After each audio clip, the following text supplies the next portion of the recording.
let's start, man, just big, broad. So obviously a lot of craziness going on. Everybody, as we're talking right now, is in quarantine. There's obviously, just a huge amount that's vying for people's attention. Right. And what worked, 6 weeks ago, 8 weeks ago, we know isn't working the same way anymore. And so first, let's just start big picture, man. I'd love to hear from you. Like, so how is that impacted your thinking as it relates to the lead? Like, how now are you thinking about leads in relation to everything that's going on? Right. Well, I think it's interesting that the way that a lot of people are approaching this situation that's going on, of course, is unlike anything that any of us have experienced in our lifetime, and it's happening to everybody around the world. So um, that is definitely something that feels like it's different. But I think there is an aspect of it really where it's helpful to think about, rather than being so different from the way it was before, it's actually almost more of the same of what it was before. So one of the things we talk about when we talk about leads is that a lead is so crucial. It's the thing that gets so much focus in a promotional effort because it does a couple things. One thing is it sets a pace for everything else that you're going to do in the promotion, right? Because once you lay down that framework, it just determines what direction you can build everything else on top of that, right through to the close. But the other aspect of it is it's this very first moment when you get to meet somebody promotionally. I like to think of a lead. I think we talked about this at the very beginning of that training session that we did, where as the beginning of really almost a synthesized personal interaction. This is how you meet somebody face to face for the first time with the promotion, and you have to do the same things that we always do when we're interacting with somebody, which is make a connection that's built on trust and that is going to let that person see that the time that they're going to spend with you during that promotion is going to be worth it for them. So right now in this kind of intense, very different environment, the thing that's the same and even more intensified is that need to find somebody that they trust. Mm. And a lot of the things that are going on for us are the same concerns that we had before this situation was going on: family, health, making money, surviving, saving, but all intensified. So that the problems that they need to resolve are very similar problems that they want you to address right away, and that they want to feel right away that you're going to address. Uh, Also intensified. Everybody's feeling these emotions more deeply. Everybody's feeling these problems more deeply, uh, and they're maybe a little more skeptical of who it is that's approaching them because uh, then they're going to think that maybe you've got an agenda. So, like one of the things right now, a lot of people are trying to do in their promotions are finding some way to tie the lead to the pandemic. But when you get 100 pitches a day that are tied to the pandemic, what are you going to think? You're going to think, oh, here's somebody who's being an opportunist with the pandemic. Um, and then if you have somebody that completely ignores it and seems oblivious to it, you're going to think, well, gee, they ought to update their copy because they're not paying attention to what's going on outside in the world. So there's this kind of fine line that you've got to walk down. So, Yeah, that's fascinating, man. I mean, there's so much that you said in there that I just I want to understand a little bit more. So you said, so we've got to establish trust in the lead. And today that is more critical than than ever before, right? So even though we always Right. want to, like, we always want to convey, you know, or establish trust in the lead in that first interaction with somebody, but today it's much more critical, it sounds like, because of the level of distrust, especially, I guess, with, you know, not knowing what to believe in the news and who's right and who's wrong and who's telling the truth Right. and who's not. And so, right there, I guess they're really looking for somebody to be that kind of, that support that they can go to and trust. And so you also, you know, the idea that, which I think is so interesting, like the idea of, you need to acknowledge kind of what they're thinking, feeling, you know, like kind of, you have to acknowledge in some form or fashion that we're in this situation without doing it so kind of in your face that you appear Right. opportunistic. Is there anything, like, how do you balance that, man, in a time like this? Like, how do you be sensitive to, there's something on people's minds and we want to acknowledge that and we want to let them know that we know it and we're aware of it, without though coming across as like, I'm trying to capitalize on that? How do you do that? Well, I think I think it, you know, I'm thinking of that expression. I think it's Ogilvy who says the thing about the customer is not stupid, she's Yeah. your wife. Yeah. You know, part of the reason I believe that he says that is, he says, you know, if you were selling something, how would you sell it to somebody that you respect? Um, if you were going to be selling anything right now, it's going to be easier to sell it if you are selling a good product, and it's going to be easier to sell it if you understand the problems and concerns of the audience that you're writing to. I think that that's the value of this idea of always taking it back to this personal interaction mindset, because the easiest way to do that, to walk that line, is with authenticity. You know, and the kind of transparency where you're not giving away everything, because you're selling something, so something's got to be behind the paywall. But where you can be transparent about what you're doing and the value of what you're doing, and the easiest way to do that is, again, selling something of value.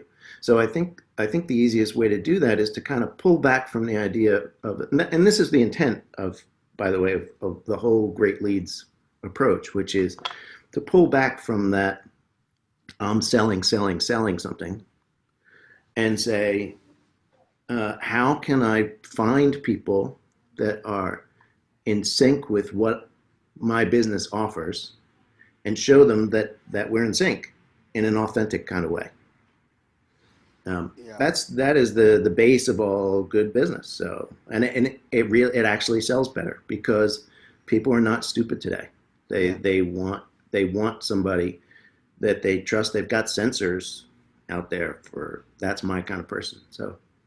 And so, John, that's awesome, man. I love hearing you say that.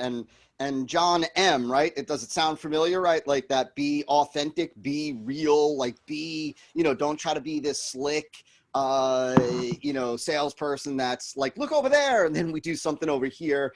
Right. And so I love, you know, I love, John Ford, what you just said. And so the authenticity, which I believe, right, is, I believe that, you know, I believe that people are much more so today than ever before, even really prior to this crazy situation. People were really crying out for more authentic copy. Like, they just wanted somebody to tell them like it is. Just say it like it is, and don't use like this, you know, don't use the hyperbole, the hype, any of that kind of stuff. And so, so is there anything else that you can share about how do you ensure that you come across as authentic? I know that almost sounds strange asking, like, how do you ensure that, what trickery do you have that I could use to come across as authentic? Right. But you know, because there's so many people out there that are teaching, you know, copy, and they're really teaching, like, you know, the old school, and I love the direct response legends of, like, on my bookshelf, it's the most valuable books that I have, the old, you know, the John Caples, the Robert Collier. but they're teaching like salesmanship and sell and sell and sell. And so what does that, like, what does being authentic look like in copy in the lead today? Yeah. Well, I think that's a good question. I think that um, when I say about being authentic, most of the people that are out there to sell something, I think it's a testament to I don't want to get over the top here, but to humanity in general. I think most people actually don't want to be a hypey salesman Mm. who's slapping paint on a bad car, or all that other stuff.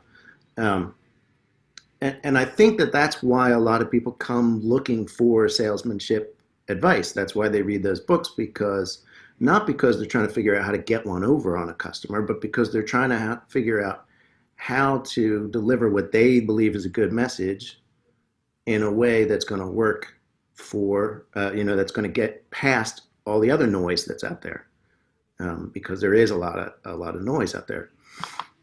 On the page, I mean, there are loud. I know lots of copywriters, and I was just talking to one via Zoom call yesterday in an interview, a guy in the UK, who's an old friend, very nice, very friendly. Um, and I was saying, it's interesting how copywriters' personalities.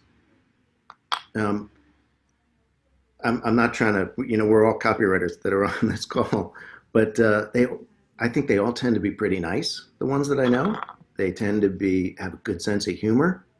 They tend to be really interested and curious about things. Um, I don't think that that's accidental, but I also know that some of the copywriters I know are really extroverted and kind of loud, and they take over a room, and others can like disappear and against the wall and just soak it all in and then write about it later. Um, so does authenticity, in copy, like you look at a piece of paper, somebody might have a headline that's big and bold and loud, and somebody might have something that's more subtle, but they can both be authentic. Mm. So I don't think that's the measure of it. I think the measure of it is um, where you read it and you feel like somebody's on to kind of new and interesting idea that they know something about that they can transmit to me. Even as copywriters, we read stuff and review stuff and put stuff down the line and say, hey, really good use of testimonials here. Love the way you told that story and all those things. That's the copywriter mindset. But just minutes before I was doing this, I was reading some copy by a guy, by Joel, Joel, who works with Joe. Yeah. Um, Yeah. and I was reading something that he did, and I was halfway through it, and I was thinking, hey, I want to try this business buying idea that he's written about in the copy. I think that's how you tell it's authentic. You get that feeling, you read it, and you go, hey, there's something here that is actually engaging. Yeah. So. Man, I love talking to you because, first of all, my John M, so you could tell, John Ford Jack is just so well read, and he's so, he's talking about humanity. Like, how often I don't get on the phone with people too often that where I get to listen to them talk about that kind of stuff. But I love it. I love, Jack, the way, I love what you said, because, it's almost like this, like, look, it goes back to why it really is so important that you've got a good idea, that you've got something Mm-hmm. new, unique, different, right? Yeah. Because when you do, right, you're able to take that idea and authentically share it and let authentic, whatever authentic means to you and your personality, but you're able to let the idea shine through your authentic personality because of the strength of the idea. But yet when you start with a weak idea, a frail idea, right? Like you end up feeling this need to make it Right. sound a lot better. And so you try to overcome that weak, ordinary idea with hyperbole and with, you know, puffery and all that stuff. And so it's so interesting to hear you say, like, look, it's not in the word choice that you use. It's not in how loud, you know, the copy is. It really is based on, you know, like, are you excited about the great idea? Are you like, or are you trying to cover up a weak idea? Like, right? Am I right in that, Right. John? Exactly. Dead on, I think. And to be honest, you wrote a lot about this in a book that you wrote about ideas, and I think you did a lot of that there, and I borrow some of that of the way I think of that from your book. So Cool. yeah, Well, really, had think most that of the the stuff. I think in the acknowledgement section, I have to have, if not in that book, in one of the other books, I have you in there because so much of this, right? Like I yeah. learned from Mark, and it certainly leads from you guys, from you, Right. and so you know, and that, you know, it is so interesting to hear like, you know, that, and I know that, you know, I really wanted to jump on here and talk about leads with you, you know, but it's so it like without the quality of the idea, the lead is going to be so different because it is going to be filled with such puffery and hype and hyperbole and all that. But when you've got a great idea, you can just bring it to the table authentically and just let that idea do the heavy lifting instead Right. of your word choice or your slick salesmanship.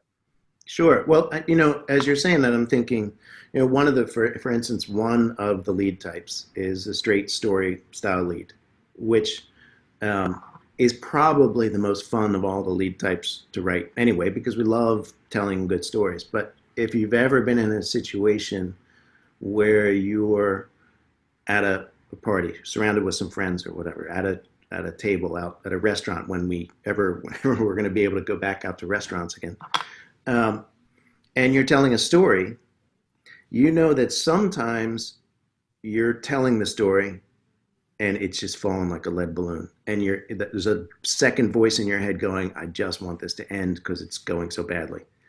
Another time, you know that the whole table is laughing, they're reacting, they're listening, they want to know what happens next. And that's the difference, that feeling from the selling standpoint is the difference between being authentic and not being authentic. And the difference usually in telling that story is in the first example, you're sitting there going, what are they thinking? Are they laughing at me? Do I look stupid? I have something on my face. Did I mess up this line? Do I not know my story well?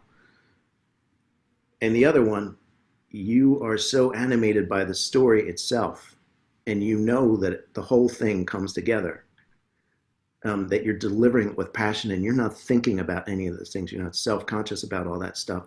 You're just laying it out there. And probably if you've told that story 4 or 5 times, you now know how to tell it better. So it just comes out smoothly.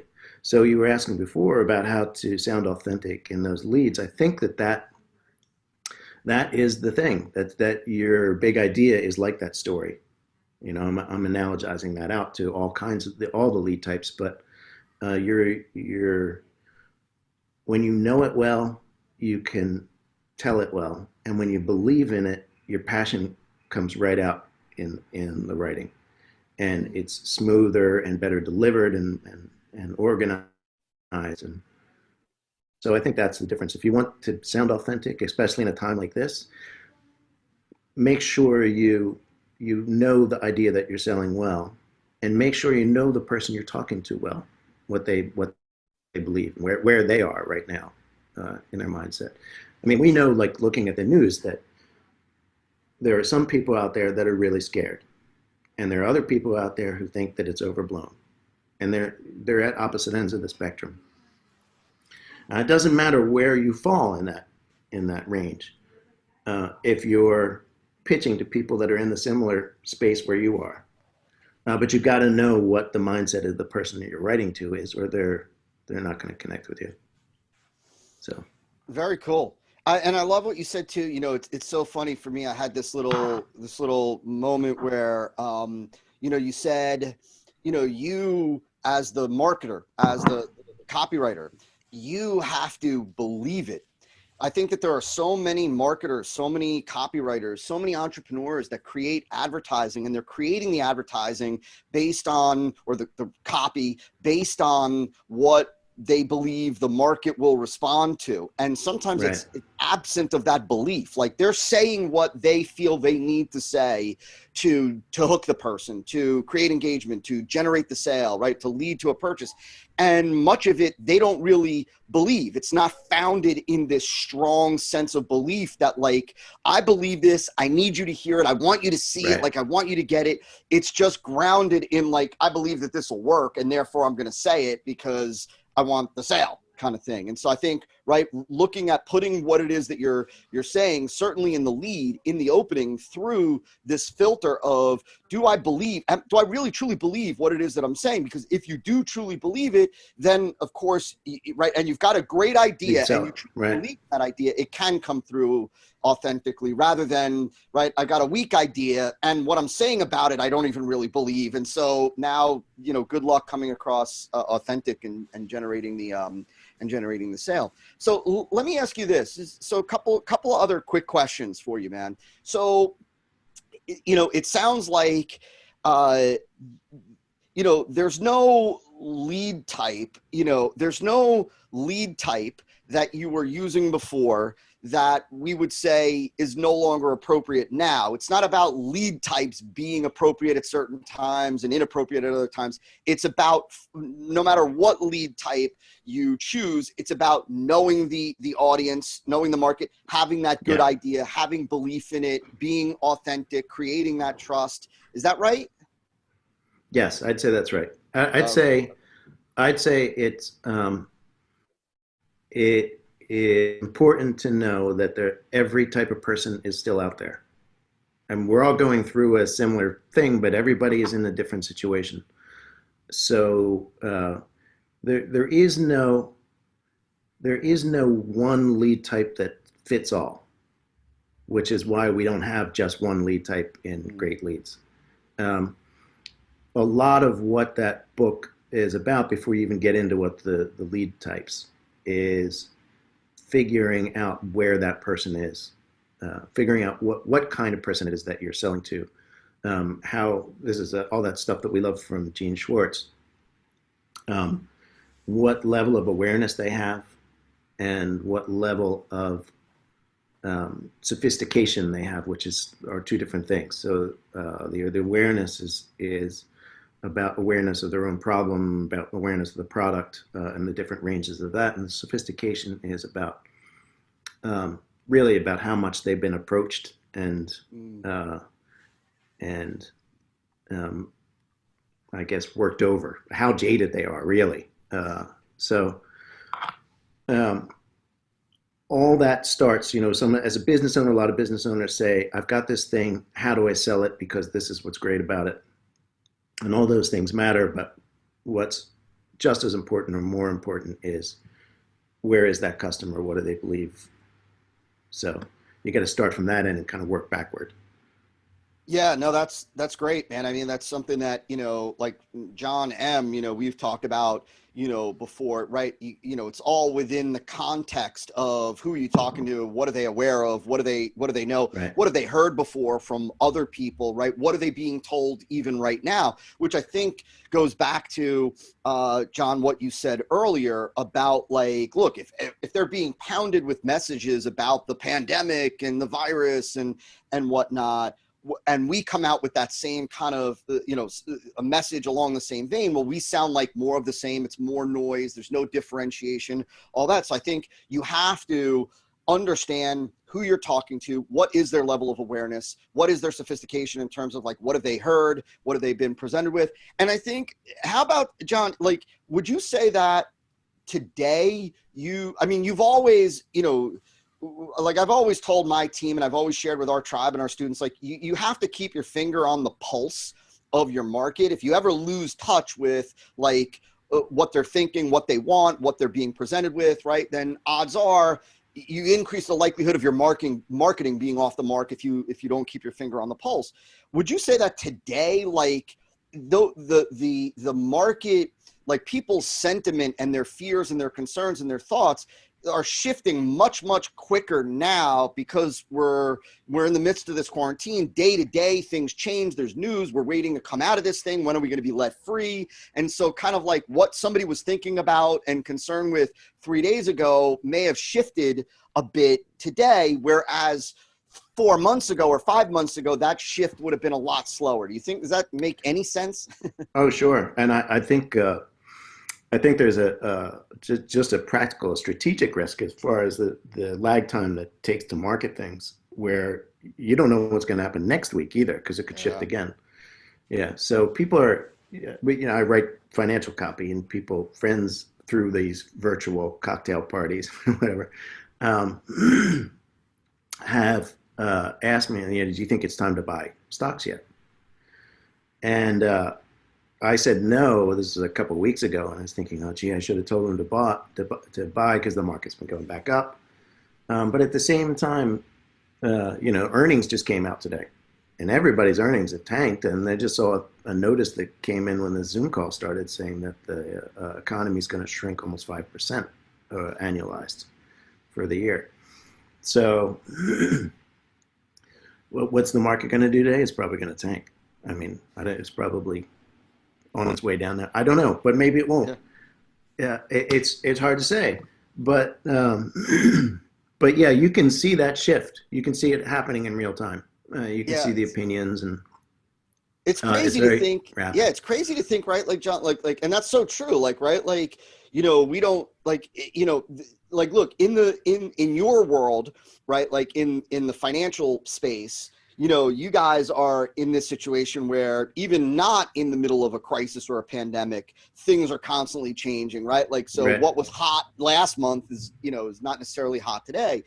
And so I think, it's more of the same for you guys, like you said earlier, just maybe more intense, but for a lot of markets and for a lot of tribes and niches and whatnot that weren't dealing with that kind of rapid change before, they're now dealing with that rapid change, like recognizing that, like, look, next week, what's top of mind is likely going to be different than what's top of mind right now outside the financial space. And so you've got to be prepared to recognize that, like, look, there are some, it's, like I've said many times before, certainly to my team and again to our tribe, like, look, just because, let's say, your product is not selling as well today as it was, call it 8 weeks ago, is not necessarily an indication that people don't want your product anymore, but it's quite likely an indication that if you're still using the same appeal that you were 8 weeks ago, that's just no longer of interest to your market because their perspective shifted. What's top of mind has changed for them, and you're still trying to enter the conversation that they were having 2 months ago.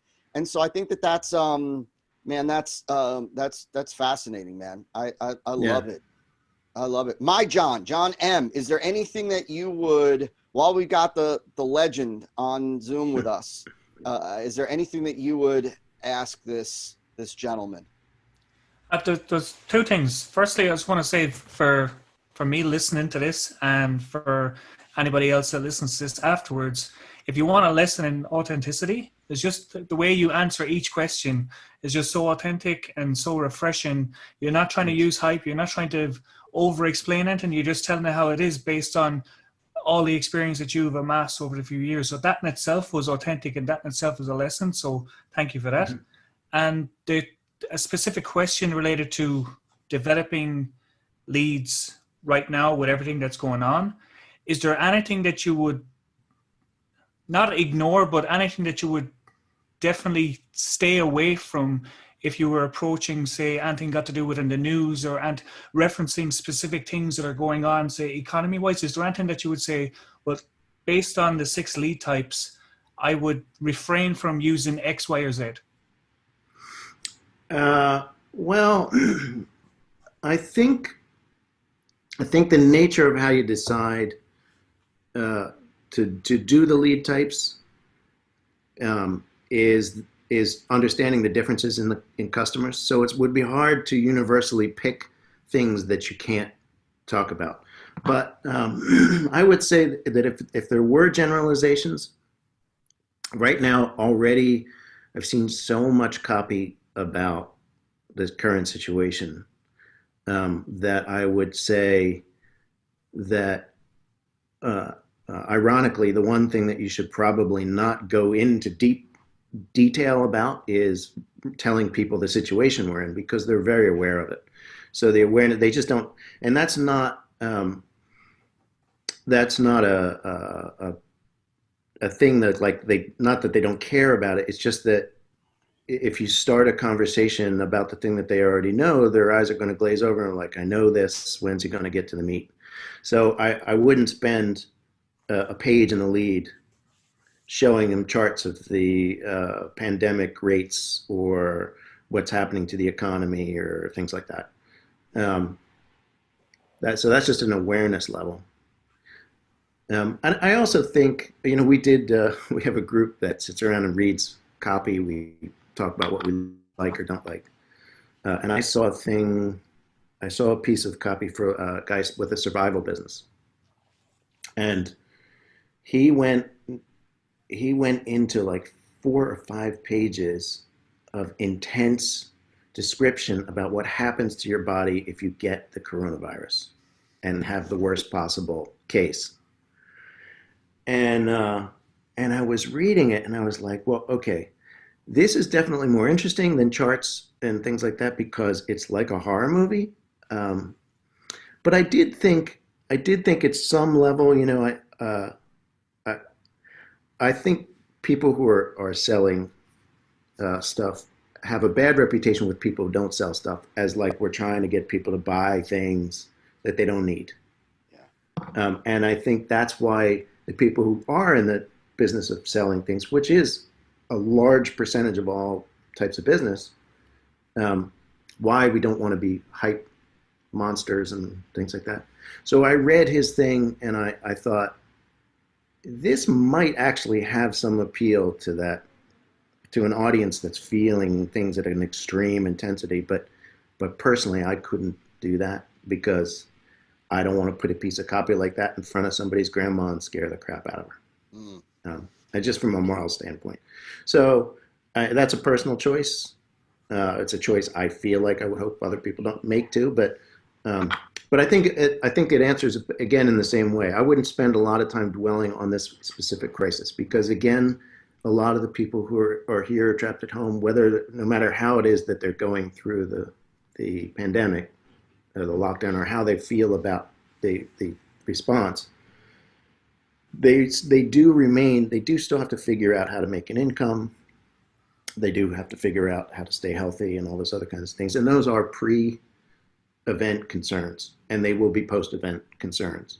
So right now, what's really changing, I think, is the way that you talk about them. So you make it clear that you understand that both that they exist and that they've been influenced somewhat by current events. Yeah, I think, man, you know, so much packed in there, man. Like, I think, look, you know, you said a couple things that I just think are just so awesome. I mean, look, number one, you know, like you said, like you shared with us at the very beginning, right? Like the idea of trust, you know, and right, you got to have trust. People buy and spend money and time with people that they like and they trust. Right. And I think we have to be hyper vigilant today, right, to not say anything that could appear opportunistic, that could appear like it's, you know, there's a motive behind it. You know, like you said again, John, you know, people aren't stupid, right? And oftentimes they know that, like, you're trying to scare them. You're trying to do this to lead to a purchase. And so I think we have to be really hyper vigilant to not do or say or show anything that sets off that red flag as this is being done with a motive. The other thing, you know, I was reading I was reading something from this guy who produces television shows, and I believe that he's the guy who pitched The Biggest Loser television show. Mm-hmm. And I think he pitched, he's the guy behind Bar Rescue, like a lot of these like real reality things. And one of the things that he was talking about as it relates to his pitch and designing like his pitch was, he said, you've got to cut out what the audience already knows. And so you have to ask yourself, right, what do they already know? And like, am I spending time trying to pitch them on stuff that they already know? Because it's cut it out. And so I think that what you said is also, just really valuable for us, to be reminded of like, look, they've heard it. They've heard it. They know it. We not only, we're repeating what it is that they're already aware of, but we're also running the risk of appearing to have a motive, using it to be opportunistic or whatever it may be. And so I think that, we want to be a voice of calm, man, at this point. Yeah. And since you mentioned humanity, I'm going to mention the Bible for a second. The Bible, there's a scripture that says, shed even the appearance of evil, right? And so like, to me, it's always like, meaning that, if it could come across as shady or as manipulative, even if I'm not being shady or manipulative, I don't want to use it, right? Because it's not about my intentions. It's about what's being communicated to the prospect. And so if it looks like I'm being opportunistic, or if it looks like I'm like trying to manipulate them, then I'm going to take it out and figure out a different way to communicate what it is that we're trying to communicate. And so, but I love it, man. I don't want to take any more of your time. This was awesome. First, I had the main core headline, right? Could this be the easiest way on earth to make your marketing generate more new clients and sales? And so, I didn't want to lead with, this is about your offer, like how to construct your offer. I didn't want to come out even with the typical traditional approach that we would use, which has the name Sin offer up here, only because I felt like, and I believe that the word offer, a lot of people, even though they don't really understand how to properly construct a high conversion offer, they think they do. They think they understand it. And so I didn't want to give anybody the ability to see that word and say, I kind of know this already. I already know what this is going to be about, right? Like John, like we've talked about before, that whole categorization. I wanted to try to avoid that very early on. And so I wanted to try to really go with curiosity. I wanted to try to keep it really blind. And I wanted to try to pose it rather as a pure promise or a pure claim. I just wanted to soften it up a little bit by presenting it more as a question, like, right. And there's just a different vibe in marketing when you say like, could this be the fastest way to get rich? Versus saying this is the fastest way to get rich. Just a different vibe, because one almost feels like I'm putting it out to the audience, and the other one is obviously I'm claiming it.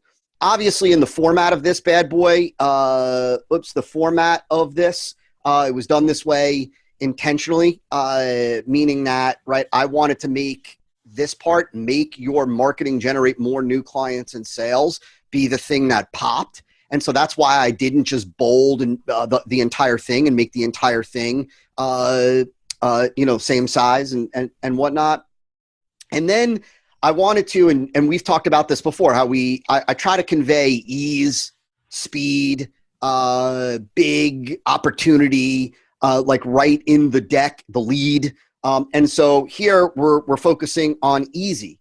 And then, right, this little part right here. Right. So I know that this is almost insinuating a big, bold claim, right? That's a big, bold statement. Like, could this be the easiest way on earth to make your marketing generate more new clients and sales? And so I felt like it was critical to immediately inject some proof in there. Right. And so I brought this in and I said, how'd she go from 2 to 29 sales per week with one tweak to her marketing campaign? And so I put this in here, this particular statement, this copy, for two reasons. One, because the 2 to 29 is big, right? Like you've heard me say before, that the payoff, the outcome, the result needs to be worth the time. right? It's you know, the juice needs to be worth the squeeze, right? We said that, I think, last week, right? In this case, right? So I'm trying to convey, like, this isn't just a little improvement. This isn't just going from 2 to 4. She didn't just go from 2 to 4 a week, or 2 to 8 a week. She went from 2 to 29 a week, right? And this was something that one of our E5 students sent me. And then, right, how'd she go from 2 to 29 with one tweak? So this one tweak is playing off the easy and is curiosity, right? So all we're really doing here thus far in this is piquing interest, right? Curiosity with this question that insinuates a big, bold claim, right? Giving a piece of proof, right? Like monster change, and expanding on this easy with one tweak to her marketing. Now, the one thing I just want to point out for you guys is, right, in here, she said we changed ours to a SIN offer and sold 29 this week, normally 2 per week. And so I blacked that out because I didn't want to reveal that what I'm talking about was the offer early. I didn't want to reveal it at this point. And so that's why I blacked this out. The final thing that I'll say, and then I'd love to hear from you guys if there's anything with this, is this same tweak seems to be generating an immediate spike of new buyers for almost every expert who tries it. So a couple things going on here, right? This is loaded with like intentional pieces in here. So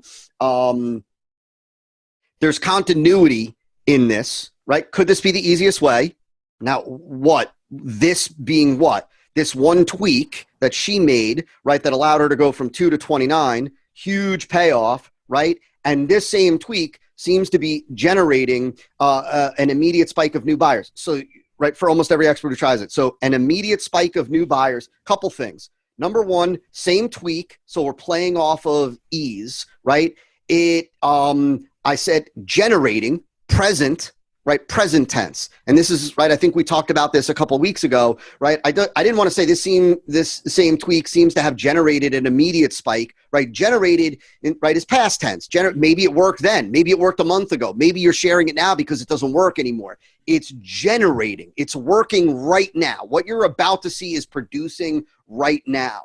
And so an immediate spike of new buyers. So immediate, now we're talking about speed, right? So ease, right? One tweak, big payoff, and fast. And the last thing that I'll say here is the way that I stated this to soften it up a little bit, right? It seems to be generating, and I didn't say the same tweak is generating an immediate spike of new buyers for almost so this seems, it softens it up a little bit, and it's just it's almost an unexpected way to state it, or it's unexpected to prospects because they typically see marketing that's like this same tweak is generating huge spikes for people. Like what they see is over the top hyperbolic copy. And so by softening it up, it almost makes prospects, it almost makes the audience trust it a little bit more. Say, this guy seems to be a little bit more quote unquote honest because he's saying, could this be? Right. And it sounds like, could this be? He's unsure himself. He's presenting this, right? And it seems to be generating an immediate spike. Let me see what he's talking about rather than this in your face, aggressive promise stuff. And so anything that you guys would add to this? The one thing I'll add, kind of just building upon what you said about the ease, is the way you've said, make your marketing generate more new clients and sales. It's not make you generate more new clients and sales. So it's kind of nearly taking the onus and the workload off of them and putting it onto their marketing to make it even in their head sound even easier. It's like, oh, well, I'm not going to have to do it. My marketing is going to do it for me. Yeah, and we've talked about that, right? Like having the mechanism be the thing that does the work. The other thing here that I forgot to mention was that the way that it's stated here, it's communicating that they don't have to redo all of their marketing. Like they don't have to do a new campaign. This isn't something that's going to require them to go back and redo everything. This is something where they can take their existing marketing, they could plug in this one tweak to their marketing, and it'll make their marketing generate more new clients and sales for them. Anything else? Teddy, anything that you would add, or all good? No, yeah, I think it's pretty much all good. Be great if we had a picture of Emma instead of. Yeah, you're probably right. Yeah, absolutely.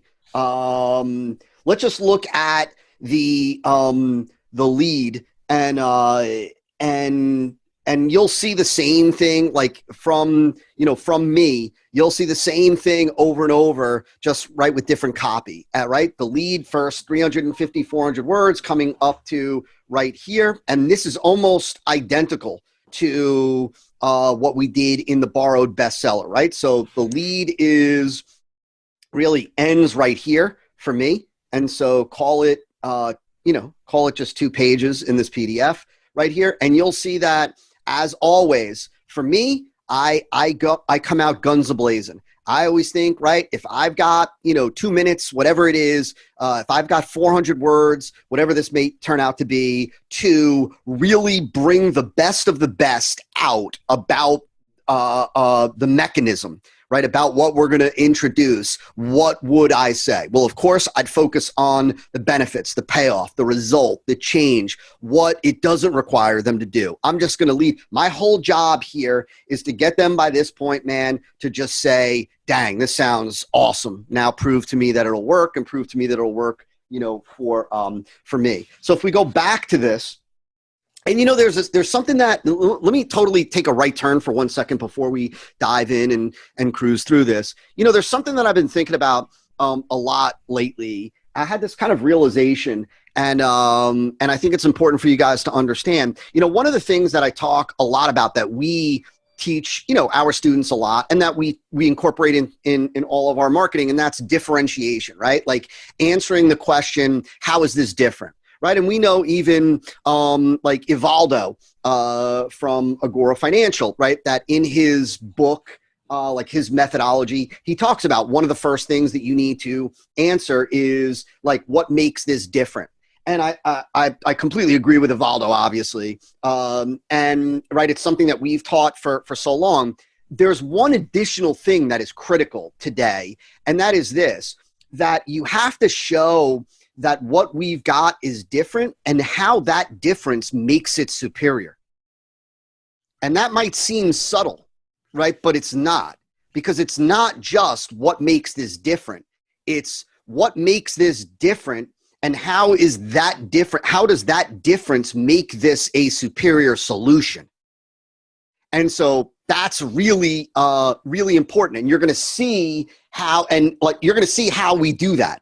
Or how I do it in this campaign. So does that make sense first before I go on? Like, any questions about that? Makes sense. Okay. So, right, like this is pretty straightforward, right? If you're in a saturated packed market, this can be a bona fide game changer for you. And some of this, like, look, man, some of this is, again, first version, right? And so don't read too much into, why did I say bona fide game changer? I have no idea. But if you're in a saturated packed market, this can be a bona fide game changer for you. Now immediately benefit, right? So we're talking about a lot. And the reason why I say saturated, packed market, crowded space, competitive market, because a lot of people feel like they are in a competitive market. I know that a tremendous percentage of our audience is like, man, there are so many people marketing and selling the same type of thing to my audience. It's like so tough to get attention. I'm one of 24 people, and so, right, that's why I'm bringing that out. If you're in a saturated, packed market, because most people feel they are in a saturated, packed market, right, this can be a bona fide game changer for you. With it, you may quickly become an envied authority in your marketplace. Someone who others talk about as having impressive expertise. With such marketplace reputation and status, that you're one of the rare experts enjoying a steady flow of high quality new clients to choose from. So right off the bat, you could see still blind. There is no explanation yet of what this is that we are referring to. But the very first benefit, right, is that you're an envied authority in your marketplace. Now, that could be envied by other authorities, envied by your friends, your family members, right? But this is all about status, right? You know that, right? Like if you think about it, right, this has nothing to do with building a business. This has nothing to do with getting clients, making sales, making more money. This has everything to do with status, right? I want to be envied. I want to be looked at as the expert. That's what the market is, right? They might not be verbalizing that, right? And so we're saying envied authority in your marketplace, someone who others talk about. Everybody they want that celebrity status. They want buzz out there about them. That goes back to that, right? I want others envying me. I want others talking about me. That's like a human, right? I want people to look at the car in my driveway or whatever. Like, I'm not talking about me personally, obviously. That's so, right? If you look at this, it's not leading with make more money. It's not leading with clients. It's not leading with more sales. It's not leading with grow a business, be an envied authority, someone who others talk about. Right? Other impressive expertise, right? That they're talking about you as somebody who's a genius, who's smart, who's got incredible knowledge, right? You got marketplace reputation, status, and these things lead to you're one of the rare experts enjoying a steady flow of high quality new clients to choose from. So a couple things with this sentence right here, right? You're someone who, look at how this is written, by the way, with such marketplace recognition and status that you are one of the rare experts enjoying a steady flow of high quality new clients to choose from.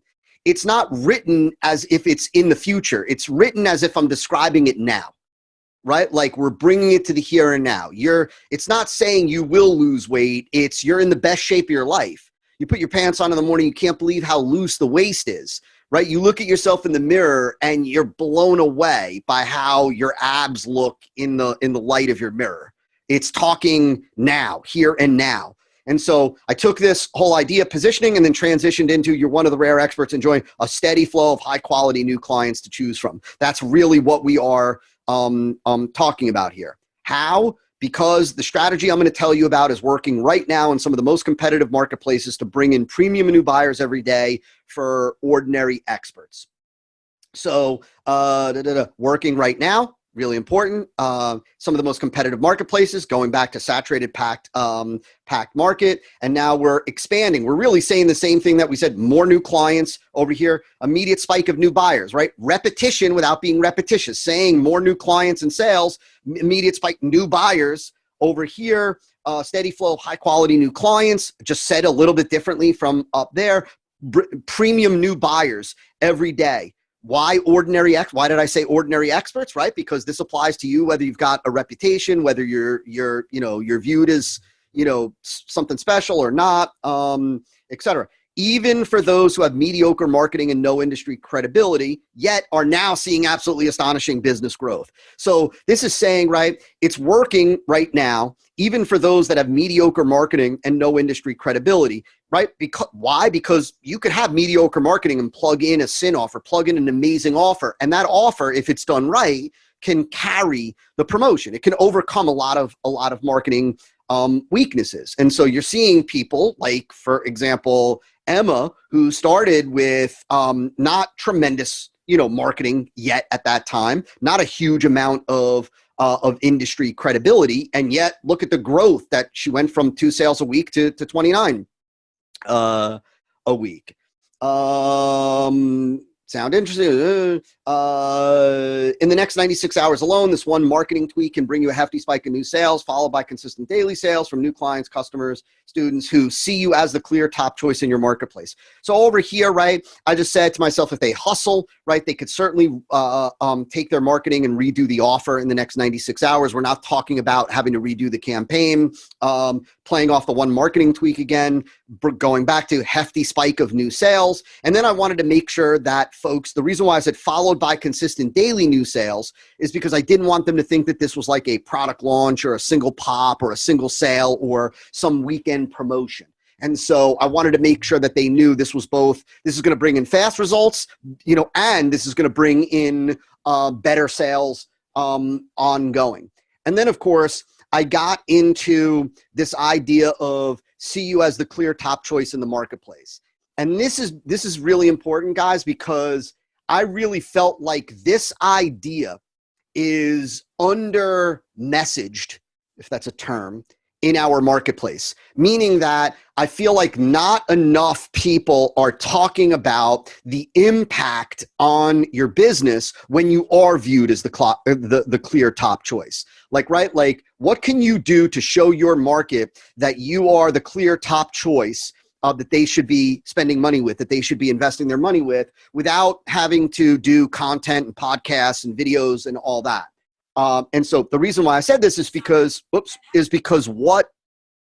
can do that is the offer. The offer can make people say, like, this is a no-brainer for me to just, like, I've got to give this person money. Like, I'd be crazy not to go ahead and do this. I just phrased it as see you as the clear top choice in your marketplace. And so before I go on, because I want to get to, I know I'm running over a little bit, but I want to get to some important things in here, and I'll do it real quick. Any questions on what I covered so far? No? No. Good. Okay. And in minutes, you can apply this tweak to any of your marketing campaigns. So over here, this was one of those that I sat back and I thought about, like, so here's my take on this, right? Right, wrong, or indifferent, right?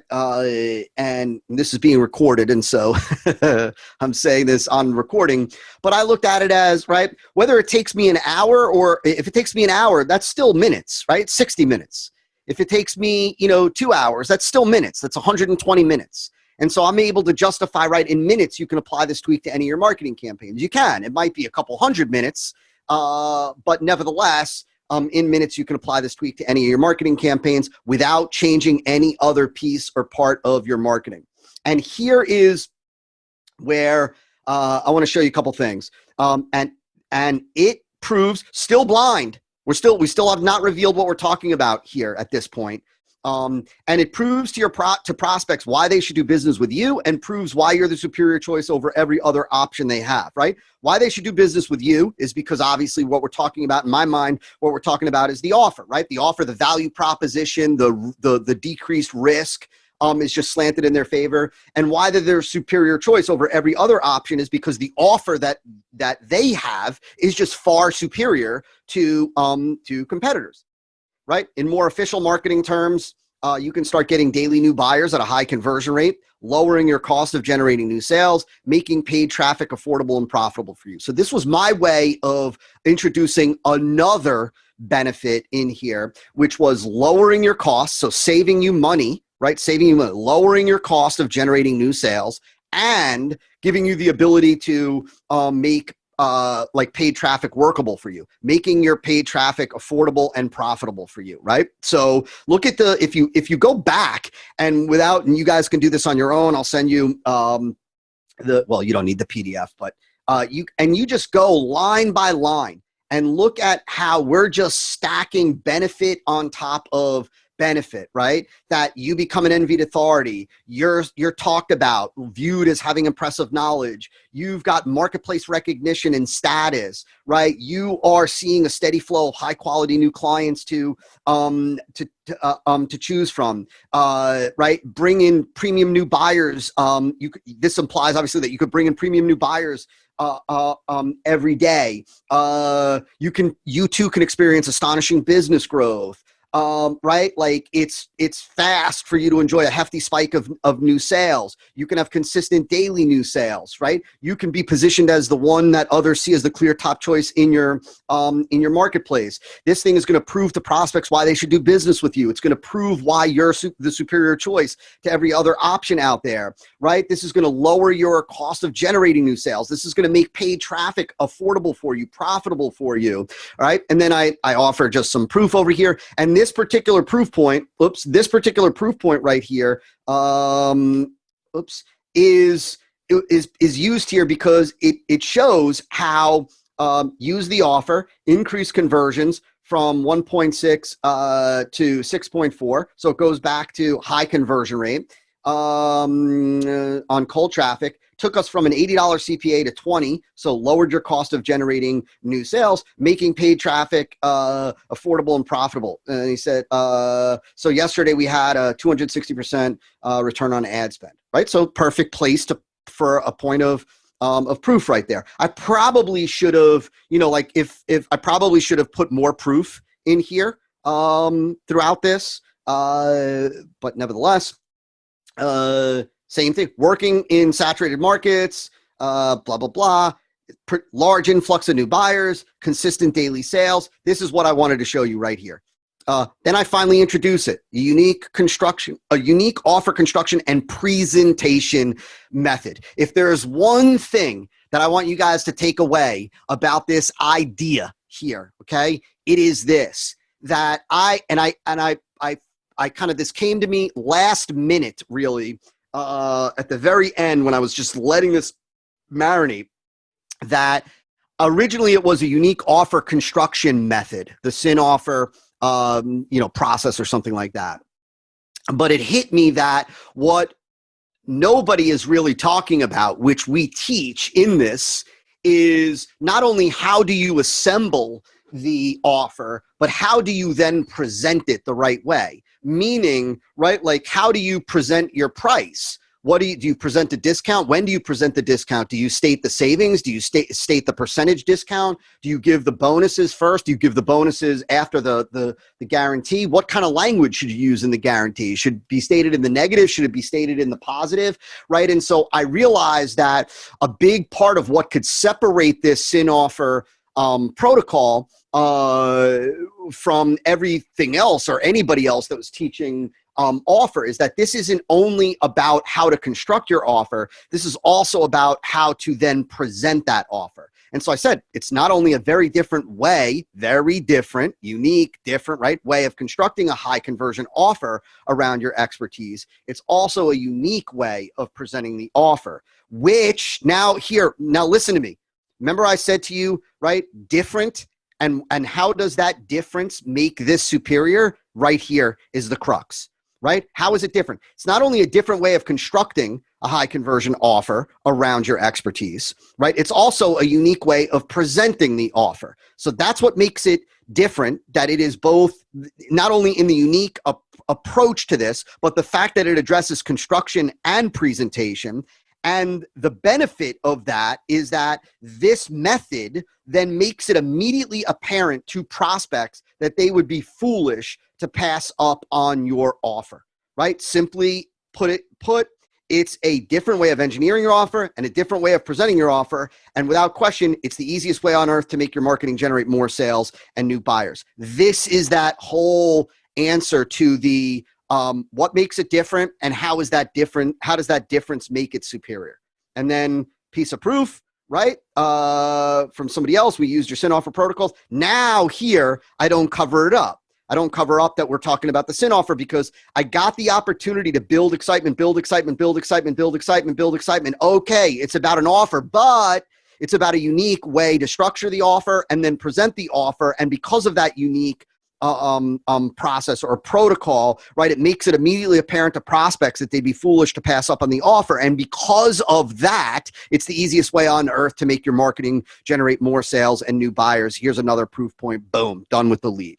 All right, so now let's look at the template that this is built with. So here's the sample that I just showed you. This is the actual template that you're going to use for your own E5 campaign. Now, when you first come here, you're going to want to follow the instructions. You're going to want to click in the upper left corner of the window, click File, and then click Make a Copy to save this to your own Google hard drive. That'll make it editable for you. Now, you'll notice, obviously, that everything in brackets is what you're going to fill in with your own information over here. To start with, you're going to put your E5 headline. As you can see, this whole complex right here makes up the E5 headline. Then you'll see over here, it's true. There's a new and different way for you to. Here is where you're going to put your primary promise. Now, over here, you'll notice that I literally just took the primary promise from the headline and I said it again the same exact way. There's a new and different way for you to drop up to 10 pounds of belly fat over the next 7 days without blah, blah, blah. You don't have to use the exact verbiage, the exact words every time you state the primary promise. Like you'll notice over here, for 1 second, you'll notice over here we say the primary promise there, here, and down at the bottom. Here's another one. That's 3 times. It's important for you to understand that repetition is good, being repetitious is not. And so you don't want to use the same verbiage over and over and over. You certainly can here, going from the headline to primary promise number 1 if you want. But then the second time you state the primary promise, you want to tweak it slightly. Third primary promise, you want to tweak it slightly. And so if you look at this for 1 second, if we take a peek at this right here, what you'll see is I said drop up to 10 pounds of belly fat over the next 7 days without exercising. And then over here, if you look at this, right, and it's very different from the common method you're likely familiar with because of how it, over here, right, it's very different from the common fat loss method you're likely familiar with because of how it triggers the automatic burning of belly fat, right? So I'm saying it different. Rather than drop up to 10 pounds of belly fat, it triggers the automatic burning of belly fat. And then if we go down again to, so if you want to primary promise, if we go down here, so if you want to quickly, easily, and safely drop up to 10 pounds from your waist over the next week, right? So I added in the word safely and I said from your waist, whereas over here I said drop up to 10 pounds of belly fat over the next 7 days. So see how I'm saying it slightly differently over here than I am the other 2 times. That is ultimately what I want you to do. Repetition is good, being repetitious is not. So second sentence over here, it's called unique mechanism, right? This is where you actually put the name of your unique mechanism.